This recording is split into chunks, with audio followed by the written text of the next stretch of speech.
Walt Disney's Enchanted Tiki Room is a timeless classic and is, of course, one of my personal all-time favorite attractions, but it's not difficult to see that it has received a lot of neglect over the years. Many of the animatronics scarcely work and frankly look a bit silly, and nowadays more people queue up in the Tiki Garden in line for Dole Whip than they do for the Tiki Room itself. More than that, however, an essential piece of the original Imagineering is no longer there. A god has gone missing. The Tiki Room is a feat of Imagineering pioneered by Walt Disney himself. It opened in June of 1963 and was the first such attraction in the world to feature audio animatronics, with a whole host of singing birds, tikis, and flowers capturing the hearts and imaginations of guests from around the world. My favorite part of the attraction, however, has always been the pre-show. The tikis that you see, the gods that you see in the garden before you even go into the Tiki Room itself. Out in the Tiki Garden, 8 Polynesian gods, who are also audio animatronics designed by Raleigh Crump and Mark Davis, tell you a little bit about themselves. You got Maui, Koro, Rongo, Pele, Ngende, Tangaroa Ru, Hina, and Tangaroa.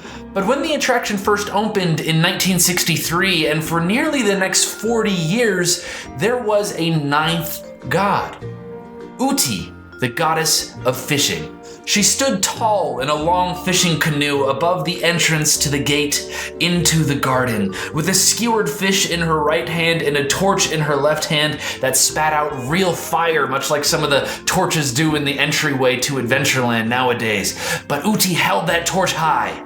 Like the others in the garden, Uti was based on real Polynesian gods and folklore. Uti was based upon Hawaiian fishing gods who would go out into boats at night and teach the people to fish in the darkness by holding a torch above their heads and attracting fish to the boats by the light of the fire. In a very similar fashion, the Tiki Room's Uti would lure guests underneath her boat with her torch in hand, inviting them and bringing them into the Tiki Garden.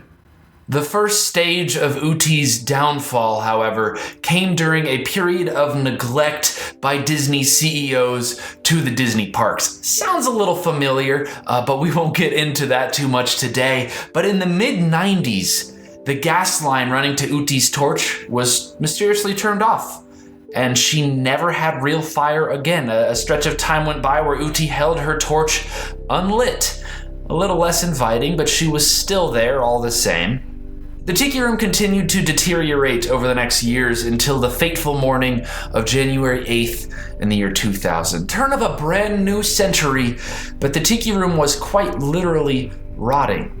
The canopy structure in which Uti was standing upon, the pathway which guests would walk into the Tiki Room, collapsed due to wood rot. And Uti was quickly whisked away, canoe and all, and Disney promised that it would be returned to its full original glory. But this, of course, in a very Disney fashion, never happened. There's this picture of Uti behind scenes, backstage behind the Pirates of the Caribbean, still attached, affixed to her canoe, standing there, waiting to be restored.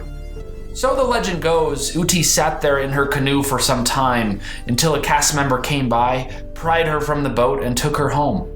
At this point in time, Uti's original mold had supposedly long since been discarded, so that Uti figure was truly one of a kind, and she was now missing completely. And she's still missing, mind you. Should you know the location of the original Uti statue, let me know. I want it. I want her. I will return her to Disney.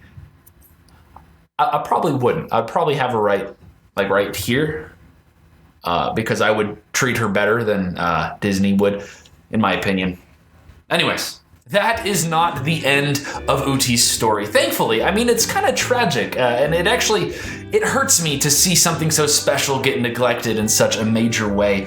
But a replica of Uti can be found in the Polynesian resort. And beyond that, a collectible replica of many of the Tiki Room gods were released for Disneyland's 50th anniversary. I would love to get my hands on one of these things. They are so cool. But among them was Uti. It was almost like Disney was saying, remember Remember when we lost her? Well, here she is. You can purchase her now, but we're not going to put her back.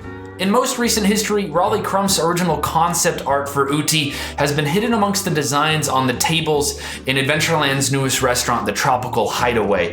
Seeing that there last time I was at Disney got me really excited. I nerded out for a long time, and that's where this video idea came from, just as a side note there. Her legacy lives on. Ooty is still around. Disney hasn't completely forgotten about her. At least the Imagineers haven't, sprinkling in little secrets like that where they can. But she's largely hidden in obscurity. 2000 now being 22 years ago, a lot of people don't remember that she was ever there. Perhaps someday she'll return to her legacy of fishing for guests above the gateway to the Tiki Room, but personally I doubt it. So she will live on in memory. And now you can remember her with me, with the echoes that Disney sprinkles throughout history.